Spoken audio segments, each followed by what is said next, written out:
Yes, alors je voulais faire une petite vidéo complémentaire en fait à la vidéo du test du sondeur, juste pour vous montrer en fait qu'est-ce qu'on peut retrouver en fait en action de pêche sur l'écran du sondeur et en quoi ça peut aider dans la pêche. Voilà, je peux me permettre de faire ça grâce au site Inside Genesis, euh, doit être une filiale ou en tout cas un partenaire de Lawrence, qui permet en fait de voir tout son trajet. Voilà, ça c'est du float tube hein, sur le lac du Salagou. En rouge là c'est mon trajet en fait, si vous voulez.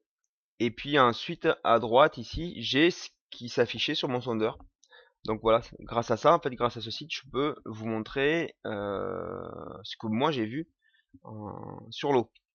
Donc voilà, juste je vais vous montrer d'abord le sondeur, voilà, et ensuite je vous montrerai la vidéo normale de pêche.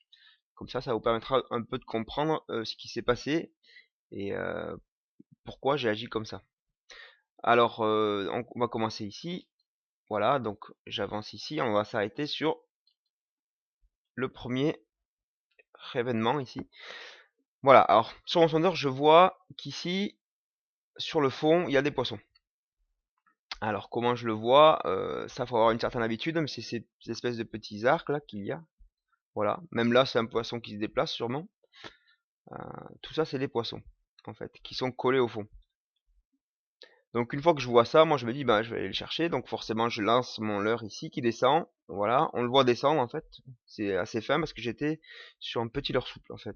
De mémoire ça devait être un Swing Impact de chez Ketek en 2 pouces. Bon, vous voyez quand même qu'on arrive à voir un petit peu le leurre. Là où on voit encore plus le leurre, c'est ici. Vous voyez l'animation que je donne au leurre, à tout ce qui est saccadé là, c'est mon leurre qui s'agite. Et en dessous, bah, le tas de poissons collés toujours au fond. Ici, on voit à peu près les mêmes mouvements là que mon leurre, assez flou, hein, c'est pas très net. C'est juste mon fil, enfin ma tresse, ou en tout cas plutôt mon nœud je pense de raccord. Vous voyez comme quoi on peut quand même voir très très petit au sondeur. Donc j'ai essayé d'animer, vous voyez, au-dessus du tas de poissons, environ 1 mètre au-dessus. Et en fait, ce qui s'est passé, c'est qu'ils en voulaient pas. Donc, jusqu'au moment où on voit ici un poisson qui est monté voir un petit peu, et un autre qui est descendu sur mon leurre. Donc, ils sont quand même curieux. Donc, ici, ce que j'ai fait, c'est que j'ai continué d'animer. Et là, on voit qu'il y a un poisson qui est descendu, qui a refusé mon leurre en fait. Mon leurre, il continuait ici, et là, un poisson est descendu.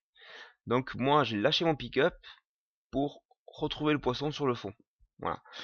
Alors juste par ce petit lâcher de leurre en fait, j'ai dû énerver le poisson quelque part. Parce qu'ici il me suivait, il n'en a pas voulu. Et le fait que le leurre le suive, ça a dû l'énerver.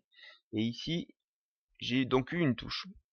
Et après bon, on me fait rage. Et puis j'ai ramené le poisson ici à la surface. On voit le trait qui remonte. Et ici ça doit être le poisson en surface ou la remise à l'eau juste après. Voilà. Donc maintenant je vous invite à voir en fait la vidéo en action de pêche. Alors voilà, là je suis au-dessus des poissons, j'anime mon leurre tranquillement. Et puis on va m'entendre râler et c'est le moment où je vois qu'un poisson refuse mon leurre et redescend vers le fond. Voilà, donc après j'ouvre le pick-up pour suivre le poisson jusqu'au fond. Et puis juste après, bah, le poisson se retourne et bouffe mon leurre en fait. Fait rage et puis voilà. Yes. Ah, je l'ai fait à l'écho celui-là. Ah, je l'ai perche. Ah, je me suis amusé avec à l'écho. Je l'ai traqué. Énorme. Ah, elle est jolie. Jolie perche. Ouh. Je sais pas si on verra à la vidéo l'écho, j'espère. J'essaierai de mettre un screenshot. Hop là. Elle veut pas ouvrir la bouche. Bon, tant pis.